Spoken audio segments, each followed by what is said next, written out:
Marcelo Félix é o autor do romance policial infanto-juvenil Martin, o Detetive e o Sumiço dos Encrenqueiros. Com uma história cheia de drama, suspense, romance e aventura, o livro fala ainda de família, amizade e da busca pela verdade. O escritor, de apenas 26 anos, também transita por outros gêneros literários, como os contos e a literatura infantil. A luz da lanterna agora iluminava 4 olhos brilhantes, focinhos gelados e 2 enormes mandíbulas, totalmente gosmento. Começa agora mais um programa Dedo de Prosa, o nosso espaço aqui na TV Assembleia para falar sobre literatura. Hoje a gente conversa com o escritor e desenhista Marcelo Félix. Bem-vindo ao programa, Marcelo. Obrigado. Bom, eu queria começar com a sua explicação, né, para você contar para a gente um pouco da história de Martin, o Detetive e o Sumiço dos Encrenqueiros, que é seu primeiro livro publicado, né? Isso, a história do Martin, né, na verdade é interessante, porque ela nasceu na minha cabeça há muito tempo atrás. Basicamente, mais de 10 anos atrás. Eu era um garoto de 15 anos, sonhando um dia ser, talvez, escritor, viver das palavras, talvez. E eu desenhava também, fazia muitas coisas envolvido com arte. E acabou que o Martin nasceu na minha cabeça assim. Esse primeiro livro veio depois. Eu escrevi mais 3 livros do Martin, que na verdade é uma série, né? Escrevi mais 3 livros do Martin. E essa primeira história conta como os garotos se conheceram, né? E é um infanto juvenil. Então, nesse primeiro livro, a gente tem o Martin, o Kleber e a Diana, que são os 3 personagens principais. Eles estão entrando agora no ensino médio, e lá tudo é novo, tudo é diferente. E uma coisa que acontece também nas escolas, que a gente vê, né, é a existência dos encrenqueiros, né, dos bagunceiros, dos alunos que praticam bullying. E não é diferente com eles, né? E o Martin acaba encarando um dos maiores valentões que tem no colégio. E por ele encarar esse valentão, toda a escola começa a olhar ele meio estranho, meio que, será que é mais um valentão que está entrando agora para a escola? E o estranho de tudo isso é que no segundo dia de aula, esses valentões desaparecem da escola. E todos os alunos que praticam bullying vão desaparecendo de um a um. E a culpa recai sobre o Martin. E de repente tem toda a estrutura da escola voltada para esses alunos, a própria polícia também começa a investigar tudo isso e o Martin, por conta própria, começa a investigar junto com o Kleber e depois, posteriormente, com a Diana, o sumiço dos encrenqueiros para limpar o nome dele e descobrir onde estão esses alunos. Segundo o seu depoimento, a história fala, o seu depoimento sobre o livro, né, a história fala também de amizade, de família, da busca pela verdade, né? Qual mensagem que você quer passar para o leitor?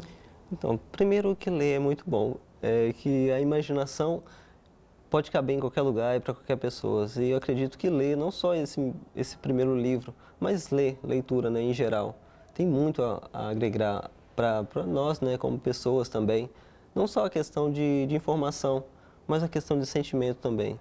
Os temas que eu abordei nesse primeiro livro, a respeito de família, ou até o abandono familiar mesmo, que vai contrapartida, né? Porque a vida também não é feita só de coisas boas, né?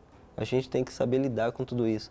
Então foi uma história bem pensada, porque eu quis mostrar que a amizade também, acima de tudo, às vezes a gente tem amigos que faz parte da nossa família, né? A gente acaba conquistando algumas pessoas que estão ao nosso redor para fazer parte dessa família.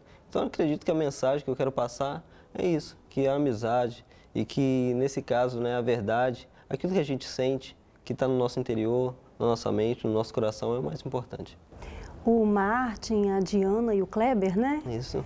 Que são os protagonistas da história, né? Eles têm um pouco do Marcelo Félix? Eu acredito que sim, acredito que todo mundo tem um pouquinho, né? Porque como nasce da nossa imaginação, da nossa mente também, da nossa cabeça, é quase que impossível de não ficar algo registrado ali com a sua marca, né?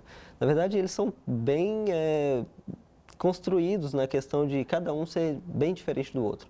O Martin, ele tem já a visão mais de detetive, né? Porque eu gosto muito de Sherlock Holmes, que é o maior detetive, né? Que para mim, na minha opinião, é um detetive londrino. E o Martin tem essa questão de investigação, dedução, né, dedução lógica.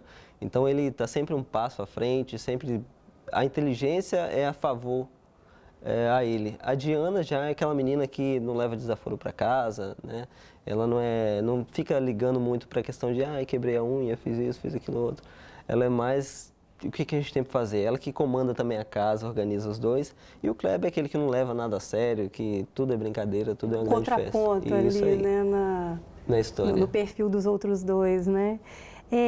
O livro fala também de mudanças, né? São estudantes que estão mudando de cidade, estão indo para uma outra escola, entrando no ensino médio, né? Por que essa abordagem também? Você acha que tem a ver com a idade? É importante tratar disso, já que é um livro cujo público-alvo é o infanto-juvenil, né? Inicialmente eu não tinha pensado a questão da idade fincada em apenas uma faixa etária. Mesmo que a infanto-juvenil, já recebi algumas críticas positivas a respeito do livro, porque eu tinha uma média que entre 15 a 17 anos, talvez, né, ali, gostariam de ler o livro pela faixa etária ali. Mas eu recebi pessoas crianças de 10 anos que leram e gostaram muito e querem o próximo. Pessoas também de mais de 40 anos que leram e falaram, nossa, é muito bom mesmo, estão esperando pelo próximo. Então, acho que essa questão de mudança que eu abordei no primeiro livro não foi nada tão pensado, né? Foi algo natural que surgiu. E faz parte da história mesmo. Faz parte da história, ali, né? E acredito que deu certo. Sobre a ambientação, porque me chamou a atenção o fato do livro ser todo ambientado aqui no estado mesmo, né? Você é de Soretama, o livro é ambientado lá e depois os meninos vêm para um colégio famoso aqui de Vitória. Ou seja, você colocou um pouco da sua realidade na ficção, né? Por que isso? Isso foi intencional ou quando você viu você já tinha feito? Não, isso sim foi intencional. Na verdade, como eu lia muito e sempre gostei de ler vários gêneros diferentes também, tanto literatura nacional quanto, né, do exterior, eu via que era tão fácil a imaginação de, ao mesmo tempo, você estar em Londres, nos Estados Unidos, em Paris, ou na Lua, ou em um lugar fictício, e eu achava isso incrível. E, às vezes até aqui mesmo, aqui no país, né? A gente às vezes lê uma literatura nacional e você transporta aí pela cidade de São Paulo, Rio, e você fala, nossa, então deve ser assim que é morar lá? Então essas são as coisas que as pessoas fazem quando estão lá, né? E eu quis trazer isso um pouco para lá, para onde eu moro, né? Porque como será um Soretama, né, na visão das pessoas? No livro eu não falo o nome da cidade, eu falo mais a questão de bairros, ruas, né? Que deixa para quem mora lá aquele gostinho, vai se reconhecer e vai ver, olha, os personagens estão passando aqui agora perto da minha casa, ou acabaram de fazer isso naquele lugar que eu conheço muito, né? Então, um exemplo mesmo, a praça, né, que é abordado na história, a praça que quem mora lá, né, tem essa questão do reconhecimento e sabe que a qualquer momento os 3 personagens poderiam passar por ali, né, e dar continuidade na história. E como foi a reação das pessoas que moram lá e estão se reconhecendo no livro, né? Como é que foi a receptividade ali local mesmo? Eles adoraram, porque eu não contei isso, daí não era algo que eu ia falar logo de início. Eu deixei as pessoas que compraram, né, primeiro o livro, leram, descobrir por elas mesmas. E começou a chover mensagem, nossa, agora é aqui na minha rua, olha só, é isso, é aquilo. E é muito interessante e bacana para você que consegue despertar também a imaginação da própria pessoa. Mesmo que eu moro lá, eu conheço como é que é a rua, eu conheço isso e aquilo outro. Mas eu nunca parei para imaginar que nesse daqui seria um ótimo cenário para uma história. Ou senão, esse lugar onde eu estou passando agora é uma cena de um crime. Ou senão, naquela casa ali ao lado tem um romance, que lindo a história dos dois. Porque a gente acha às vezes, né, que tudo tem que ser tão longe, tudo tem que ser tão perfeito, né? Que o longe é melhor, né? Que o longe é melhor, porque não traz todo mundo para dentro da sua casa e mostra que a sua casa também é uma coisa boa, né? Que também é aconchegante, também pode ser cenário de uma boa história. E o colégio famoso aqui de Vitória? Então, esse daí sim, né? Esse daí também não foi intencionalmente. Basicamente, eu peguei apenas o nome. Tem um colégio em Soretama e eu usei ele como a estrutura da história. Então, os 3 jovens, na verdade, estudam lá, só que com outro nome, né? O colégio, como eu disse, eu não dei o nome à cidade, então também achei que seria interessante não dar também a escola. e troquei o nome. Mas esse foi, quando eu vi, já tinha acontecido. Falando um pouquinho sobre a capa, ela me lembrou a capa de livros da minha infância, né? Porque eu li os livros de Pedro Bandeira, que você conhece, a gente estava conversando um pouquinho aqui nos bastidores, né? E me chamou a atenção a capa, me remeteu à minha infância, né? E você é desenhista, mas não é o ilustrador oficial dessa capa? Mas tem traço seu aqui também. Sim, na verdade, quando eu publiquei o livro, a própria editora tem um capista, né? E eles me mandaram, né? Perguntando como é que eles gostariam que eu fizesse a capa. E eu pensei inicialmente assim, eu não vou desenhar a capa porque eu quero ver como é que vai ser os personagens da visão de outra pessoa, né? Como é que eles vão imaginar o Marte, o Kleber e a Diana. Só que mesmo assim eu tive que dar uns traços assim. Então a composição da capa foi feita por um ilustrador, se eu não me engano, de São Paulo, chamado Éder Max, que fez, né, essa capa através da editora, que é a Lura. E ele me perguntava, né, quando a gente estava construindo a capa, ele me perguntou, que estilo você vai querer? E na verdade foi esse estilo mesmo. Eu falei, é algo infanto-juvenil, então vamos pegar aqui uma quantidade de livros que são infanto-juvenis. Então, com certeza, Pedro Bandeira também estava, Harry Potter também estava. Outra coisa que eu quis criar foi a fonte do nome Marte, o detetive, né, que tem o detetive, né, é uma fechadura que tem a ver com olhar pela fechadura, investigação, né, mistério. E para o nome também ser um nome marcante, né? Então a capa eu desenhei a composição, mandei para ele, então até a construção dos personagens eu já tinha, igual como eu disse, há 10 anos atrás eu já tinha os personagens desenhados, eu enviei esse desenho para ele, um desenho que ficou guardado durante 10 anos, muito tempo, e ele falou, então acho que já sei o que você quer. E construiu essa capa linda que as pessoas elogiam bastante. E você ficou satisfeito? Muito. Traduziu o que você queria? Muito. Às vezes, quando eu vou na escola, as crianças olham achando que é um filme, achando que, isso vai virar filme, ficou boa a capa. É muito interessante, eu gosto bastante. Bom, filme eu não sei se vai virar, Marcelo, mas série com certeza, porque eu sei que já tem uma pretensão sua, né, de dar uma continuidade a essa obra. Isso, na verdade, o Marte, o Detetive, ele é um romance policial, né, infanto-juvenil, mas ele é uma série. Então, nesse primeiro livro, a gente tem esse caso, né, que é o Sumiço dos Encrenqueiros, mas tem um caso à parte, né, ali nas entrelinhas, atrás de todo o enredo. E é esse caso à parte que vai dar continuidade na série. Então, acredito que seriam 4 ou 5, né, livros da série do Marte até ter, né, o ponto final ali, que é, na verdade, essa busca pela verdade que o Marte passa.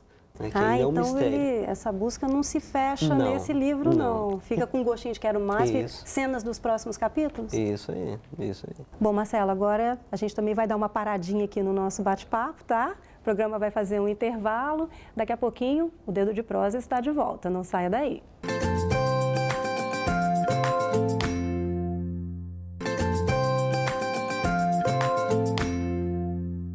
Estamos de volta com o programa Dedo de Prosa e hoje conversando com o escritor e desenhista Marcelo Félix. Marcelo é autor do romance policial Martin, o Detetive e o Sumiço dos Encrenqueiros.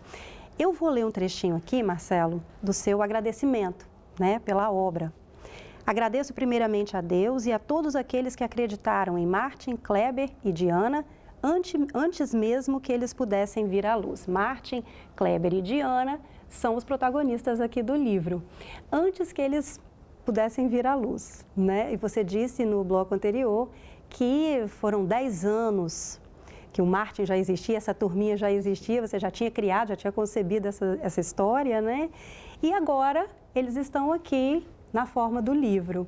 Como que eles vieram à luz, Marcelo? Como é que você conseguiu viabilizar esse projeto? Você é um autor tão jovem, né? Numa era de tanta conectividade, uma era da velocidade da informação, como é que você conseguiu concretizar isso aqui, esse sonho? Bom, na verdade não foi muito fácil, né? Porque antes a gente também não... Eu mesmo, particularmente, não tinha conhecimento como era publicar um livro, né? O que deveria fazer para ter um livro publicado. Então, a primeira coisa que eu fazia era, acho que tem que procurar uma gráfica, acho que tem que fazer isso e aquilo. E eu ficava só no achismo, né? E não parava para pesquisar. E um dia eu descobri que existe uma fórmula chamada publicação independente, né? Na verdade, para publicar algum livro, uma obra hoje, né, tem mais caminhos, né? Tem um concurso, uma antologia, um edital que abre, alguma coisa assim, você pode participar. Mas, geralmente, para publicar uma obra, é 2 caminhos que você pode tomar, que é a publicação independente ou a publicação tradicional. A tradicional é você cria o seu texto, cria a sua história, né? E quando você bota lá o fim, o ponto final, você acha que você escreveu o próximo Harry Potter e todo mundo vai ajoelhar aos seus pés e sonhar com o seu livro. E torcer para que a editora te dê um parabéns, né? Te chame, vai lá na sua casa, bate na porta e fala, você foi selecionado. Mas isso demora muito e às vezes, né, frustra o autor que está iniciando. E o outro caminho é a publicação independente, que é o que eu fiz. A independente, você na verdade, né, tem um custo, quanto que fica para publicar um livro. E você, diante desse orçamento, você vai conseguir, né, a quantia e pagar. E eles vão imprimir o livro, mas não é bem uma gráfica. Então, tem diagramação, revisão, né, o tratamento todo especializado, na verdade, porque são do ramo, as pessoas que trabalham são do ramo editorial, né? No caso do Marte, ele é publicado pela Alura Editorial, né? Ela é uma editora de São Paulo, uma editora tradicional. Depois de 10 anos eu procurando como fazer para publicar, eu encontrei eles e tive uma recepção muito boa, né? Eles me acolheram, assim, primeiro, muito atenciosos, para publicar precisa disso, daquilo outro, e me ensinaram o que eu deveria fazer, né, também. O primeiro passo foi registrar o livro, né, na Biblioteca Nacional, registrei o livro e comecei a pensar como eu conseguiria tornar nesse sonho que eu tinha em realidade de publicar. E eu fiz um orçamento com eles, né? E o orçamento saiu muito além do que eu achava que seria, mas eu tinha uma boa história na cabeça e tinha boa vontade, a vontade também de ser publicado. Então eu, né, por mim mesmo, comecei a fazer uma lista de 200 pessoas que poderiam comprar esse livro, né? E fiz essa lista e depois eu mesmo fiz a pré-venda. Fui de casa em casa, de pessoa em pessoa, olhar no olho e falar, ó, eu tenho um sonho que é publicar um livro e o livro se trata disso, daquilo, né? Explicava para a pessoa e muitos aceitaram, muitos viraram as costas, pessoas que eu acreditava que ia dar certo, não foi do jeito que eu imaginei, mas no fundo, todos aqueles que me ajudaram, que ajudaram mesmo de coração, estava ali sonhando junto comigo, participaram dessa etapa muito importante da minha vida. No final deu tudo certo, porque o livro se tornou realidade. Teve um evento de lançamento também na cidade, foi muito bacana. Todas as pessoas que me ajudaram nessa primeira etapa, nesse início meu na literatura, assim, na questão de publicação, participaram. E eu deixei bem claro que se o livro existe hoje, são por essas pessoas. E é por isso que eu dedico o livro primeiro, né? Também primeiro a Deus e depois as pessoas que acreditaram no Márcio, no Kleber e a Diana antes dele vir à luz, antes dele se tornar um livro de verdade. Porque muitas pessoas que me ajudaram estavam sonhando junto comigo. E o que elas acharam da obra? Todo mundo já leu? Você já teve o retorno dessas pessoas? Já sim, e depois disso a história, na verdade, a própria publicação, o próprio livro, ganhou novos caminhos, novos ares também. Ele foi um dos livros mais vendidos na Bienal do Rio, acho que 2017, se eu não me engano, 2017, 2018, foi um dos mais vendidos na Bienal. Depois também teve alguns eventos, o livro já a própria prefeitura também da cidade, né, colocou os livros nas escolas, então todas as escolas, tanto estaduais também, ou municipais, tem o livro, tem o Marte, já tem trabalhos de escola a respeito do Marte. Tem agora também um trabalho que, né, acredito que acontecerá agora em breve também, já está encaminhado, que é um trabalho sobre o Marte também em Mato Grosso do Sul. Uma professora entrou em contato comigo, então as pessoas estão gostando bastante. Essa era outra pergunta que eu tinha para te fazer, a questão da divulgação do livro, porque hoje o escritor conta com a internet. Né? Você tem um site, tem um e-book, tem um book trailer do livro, né? E como é que você vê a entrada da tecnologia, essa união da tecnologia com a literatura? Assim, você acha que a internet ajuda a divulgar uma obra, diminui distâncias, né, entre o leitor e o autor? Você fica confortável com essa proximidade com o seu público? Então, sim, eu acredito que esse é o ponto de partida primordial primeiro para o livro existir, porque se não tivesse a internet, até a minha comunicação com a própria editora, né, seria muito complicado. Talvez o nem acesso a o eles, acesso né? a eles. E o medo que as pessoas ainda têm hoje da tecnologia acabar atrapalhando a leitura mesmo, tanto do papel mesmo, né, é um grande equívoco, na verdade. É as pessoas tentando se enganar. É como quando aconteceu o cinema, né, quando o cinema foi criado, né, as pessoas achavam que o teatro ia acabar, né? E não acabou. A gente sabe que são caminhos diferentes, mas que estão ali contando a mesma coisa. Linguagens, né? Diferentes, né? Públicos diferentes. Então, e o livro também, né? E a questão de divulgação, tem o site, tem a fanpage, tem o Instagram também. E tudo isso aproxima também, tem um feedback, né? Por esse caminho eu gostei que você fez isso, né? E tem críticas, ainda não tive nenhuma crítica para assustar, mas muitas mensagens boas, né, a respeito do livro, eu já recebi sim. E isso é bom, né, a questão da proximidade com o leitor, né? Também porque quebra um pouco aquela questão de, o escritor tem que ser uma pessoa muito culta, muito estudada, muito... Inacessível, né? Até. Inacessível, isso. Parece que o escritor é aquela pessoa que se esconde na caverna e fica lá escrevendo, e sai de lá barbudo e toma aqui meu manuscrito, pronto, e tá tudo bem. Superior a quem está lendo. Mas não é assim, né? A gente está perto de todo mundo. E tem que estar, porque para você escrever, você tem que escrever aquilo que você está vivendo. Me chamou a atenção também a quantidade de páginas, são mais de 300 páginas, né? Como é que fica isso para a juventude, que é uma juventude totalmente conectada, de mensagens instantâneas, curtas, tudo é abreviado, né? Pelos aplicativos de mensagem, e o jovem, ele está lendo, o adolescente, o estudante, como é que ele recebeu um livro desse? Porque não é um livro fininho, é um livro com conteúdo. Né? As páginas tem muito texto aí para ser lido. Uma coisa que a tecnologia também está ajudando a gente é por quê? Porque toda pessoa, seja jovem, ou adulto, ou criança, elas gostam de histórias. A gente, movido à história, a gente nasceu através das histórias, e as histórias permanecem dentro da gente. E a quantidade de páginas, na verdade, nada mais é do que é isso que eu quero entregar para vocês, né? Para o mundo ou para as pessoas. Mas as pessoas não assustam tanto porque, se a história cativar, se aquela história te prender a atenção, você vai querer chegar até o fim, né? Você vai terminar um capítulo e vai querer começar outro. É igual hoje, né? A gente vê a questão da juventude a respeito das séries, né? Então, você assiste um episódio, não quero parar até terminar aquela temporada. Então, a questão não é a quantidade de páginas. Sim, assusta um pouco quem é mais, né, criança mesmo, não é para eles, né? Não foram feitos especificamente para elas. Por isso que, como o livro também não tem ilustração, né? Talvez eles ficam mais à parte, assim. Mas as páginas até agora não estão assustando eles. Quando eles começam, né? Quando o livro está fechadinho, acho que assusta um pouquinho. Marcelo, e falando um pouco sobre as suas outras obras, né? Livros infantis e contos, como é a experiência de escrever para públicos distintos? E esses outros livros, né? Na verdade, ainda não foram publicados, né? Publicado só tem o Marte, mas eu transito por esses caminhos, contos, né, livros infantis, tem até outros livros agora para sair esse ano, para ser lançado esse ano. Mas a diferença, basicamente, assim, eu não paro para pensar sobre, agora eu vou escrever um livro para criança, agora eu vou escrever um livro para um adulto. As histórias vêm, aquelas histórias que vêm com a moral, igual tem uma história que eu criei, né, a respeito, que ela é um livro infantil. Eu fiz ele para o meu sobrinho, o Juan. Ele, uma época, acho que uns 3 anos atrás, ele quebrou o braço. E ele era pequenininho, tinha 5 anos de idade.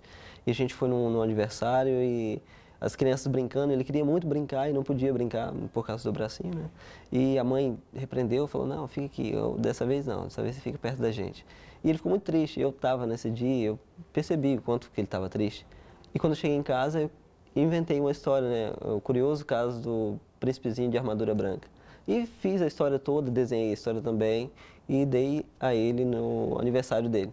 E a gente leu junto também, foi muito interessante também como as histórias também mudam, né? Então tem que só direcionar. Sabe? Então tudo é inspiração para você, né? Da onde que surgiu o seu gosto pela leitura? Vou pedir até para você resumir, porque a gente infelizmente está chegando no fim do programa, né? Então eu acredito que o meu gosto da leitura, na verdade, é pelas próprias histórias. a minha família também não tinha esse contato muito grande com os livros, mas a gente tinha pessoas na família, por exemplo, meu avô mesmo gostava muito de contar história, né? Então as histórias sempre estavam presentes na nossa família. Daí que veio o gosto, né? Por histórias, por livros. Rapidamente, você, um conto seu, uma obra sua, foi selecionada para a coletânea Arrependa-se, né, que fala sobre a dominação do pecado. O seu conto fala sobre o quê e como é que foi participar dessa seleção? Nossa, foi incrível. Foi a primeira experiência que eu tive de ser publicado por algo que eu tinha escrito e a pessoa tinha lido e falado, nossa, isso aqui é interessante, dá para a gente selecionar, né? Abri um edital em outra editora, na verdade, para ser publicado uma antologia a respeito dos 7 pecados capitais.